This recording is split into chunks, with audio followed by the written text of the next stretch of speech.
आपका शरीर खून में शक्कर की मात्रा को कैसे नियंत्रित करता है। आज इस वीडियो में हम जानेंगे कि आपका शरीर भोजन को कैसे तोड़कर उसे खून में एब्जॉर्ब करता है तथा खून में शक्कर की मात्रा को कैसे नियंत्रित करता है। आप यह भी समझेंगे कि आप कैसे मोटे हो जाते हैं और कैसे खून में शक्कर तथा कोलेस्ट्रॉल की मात्रा बढ़ जाती है। इन बातों को जानने पर आप अपनी तथा दूसरे ज़रूरतमंद लोगों की समस्याओं का हल निकाल सकेंगे।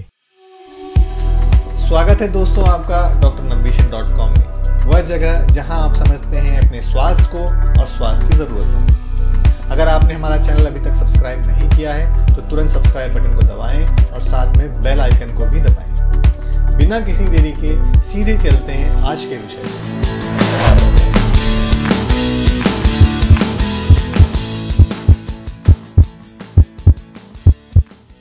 प्रकृति ने आपके शरीर को कुछ इस तरह बनाया है कि आप जब खाना खाते हैं तो यह भोजन पाचन तंत्र में ले जाया जाता है। पाचन तंत्र में भोजन शक्कर, अमीनो एसिड, लिपिड जैसे छोटे रूप में टूट जाते हैं।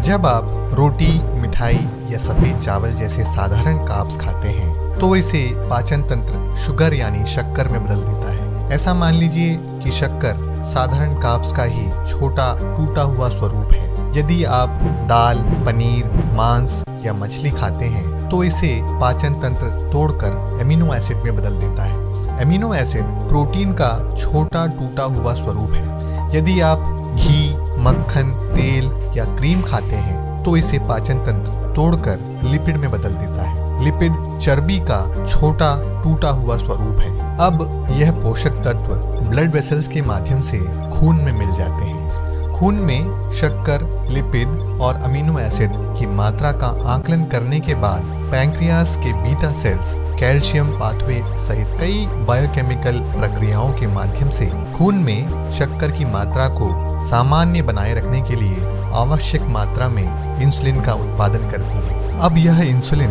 ब्लड वेसल्स में बहने लगता है। आपके शरीर के सेल्स को अपने नियमित कार्यों को करने के लिए ऊर्जा स्रोत के रूप में शक्कर यानी ग्लूकोज की आवश्यकता होती है, लेकिन इंसुलिन की अनुपस्थिति या निष्क्रियता के कारण साधारण भाषा में शक्कर कोशिका में प्रवेश नहीं कर पाता है। अब हम कोशिका स्तर पर इस तंत्र को समझने की कोशिश करते हैं। जैसे ही इंसुलिन सेल की दीवार पर इंसुलिन रिसेप्टर पर चिपक जाता है, यह सेल में जटिल इंट्रासेल्युलर प्रक्रिया GLUT4 को सक्रिय कर देता है और यह GLUT4 सेल में शक्कर के प्रवेश को सुनिश्चित करता है, जहां ऊर्जा के रूप में विभिन्न कार्यों को करने के लिए शक्कर का उपयोग किया जाता है। ग्लूकोज कोशिका में बिना इंसुलिन के केवल एक ही माध्यम से प्रवेश कर सकता है, वह है व्यायाम। जी हाँ, व्यायाम इंसुलिन की अनुपस्थिति में भी ग्लूकोज को कोशिका में प्रवेश करने में मदद करता है।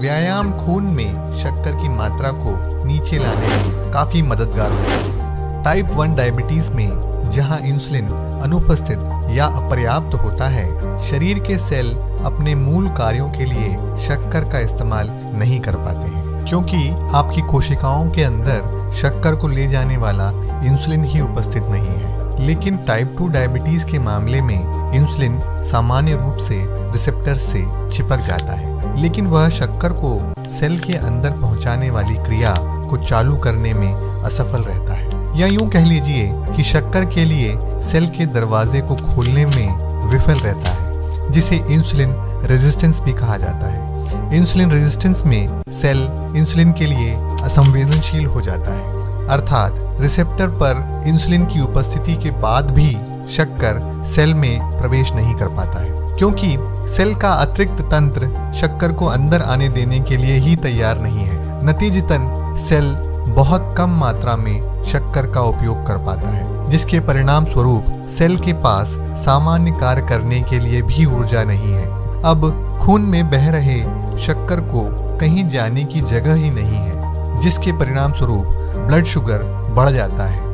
ऐसी अवस्था में यदि आप रक्त परीक्षण करते हैं तो ब्लड ब्लड शुगर बढ़ा हुआ मिलेगा। यदि आप बहुत अधिक मात्रा में कार्ब्स खाते हैं, उदाहरण के तौर पे शक्कर, मिठाई, मैदा, रोटी, चावल आदि, या आपको डायबिटीज है, दोनों ही स्थिति आपकी इंसुलिन संवेदनशीलता को कम कर आपको इंसुलिन रेजिस्टेंट बना देगा। यदि आप इंसुलिन रेजिस्टेंट बन जाते हैं तो शक्कर सेल में प्रवेश नहीं कर पाएगा। इसका मतलब है सेल को कोई ऊर्जा प्राप्त नहीं होगी। इससे आपको थकावट महसूस होगी।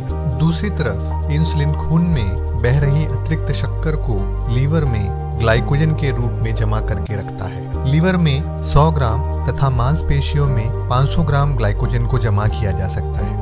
इसकी सीमा पार हो जाने पर इंसुलिन आपके खून में बह रहे शक्कर को लिपिड तथा ट्राइग्लिसराइड्स में परिवर्तित कर देता है। इसीलिए आपका ब्लड कोलेस्ट्रॉल भी बढ़ने लगता है। यदि यह ब्लड कोलेस्ट्रॉल ज्यादा दिनों तक बढ़ा रहे तब यह शरीर में चर्बी के रूप में जमा होने लगता है। यह चर्बी विशेष रूप से तोंद तथा मांसपेशियों में जमा होती है। यह चर्बी लीवर में फैटी लीवर का कारण बनता है, रक्त वाहिकाओं में ब्लॉकेज, हृदय रोग तथा स्ट्रोक का कारण बनता है। कई अध्ययनों में संकेत मिलता है कि कोशिकाओं में शक्कर के प्रवेश के लिए दरवाजे के बंद होने का जो मुख्य कारण है वह है चर्बी, जिसे हम इंसुलिन रेजिस्टेंस भी कहते हैं। अब आप जान गए होंगे कि आपके ब्लड में शक्कर, कोलेस्ट्रॉल क्यों बढ़ रहा है या आपका वजन क्यों बढ़ रहा है। आप अब फैटी लिवर, हृदय रोग, स्ट्रोक आदि का कारण भी जान गए हैं। जिस किसी की तोंद बढ़ रही है, यह समझ लीजिए कि वह इंसुलिन रेजिस्टेंट है। तो दोस्तों, यहाँ हमने यह भी सीखा कि कार्बोहाइड्रेट, उदाहरण के तौर पे चीनी, मिठाई, रोटी, सफेद चावल, साबूदाना, आलू इत्यादि तथा इंसुलिन रेजिस्टेंस ही आपके high blood sugar, high cholesterol, मोटापा और हृदय रोग का मुख्य कारण है। अब आप विभिन्न प्रकार के रोगों के पीछे का असली कारण जान गए हैं। अगले वीडियो में हम इन बीमारियों से निपटने के सरल तरीके सीखेंगे। जी हाँ, यह सच है, आप कुछ सरल उपायों से कई गंभीर बीमारियों से निजात पा सकते हैं। हम आशा करते हैं दोस्तों ये वीडियो आपको पसंद आया होगा। अपने विचार कमेंट सेक्शन में ज़रूर लिखें। ऐसे और भी वीडियो देखने के लिए, हमारा उत्साहवर्धन करने के लिए इस वीडियो को सोशल मीडिया में ज़रूर फैलाएं तथा ज़रूरतमंद लोगों के साथ शेयर करें। वीडियो देखने के लिए धन्यवाद।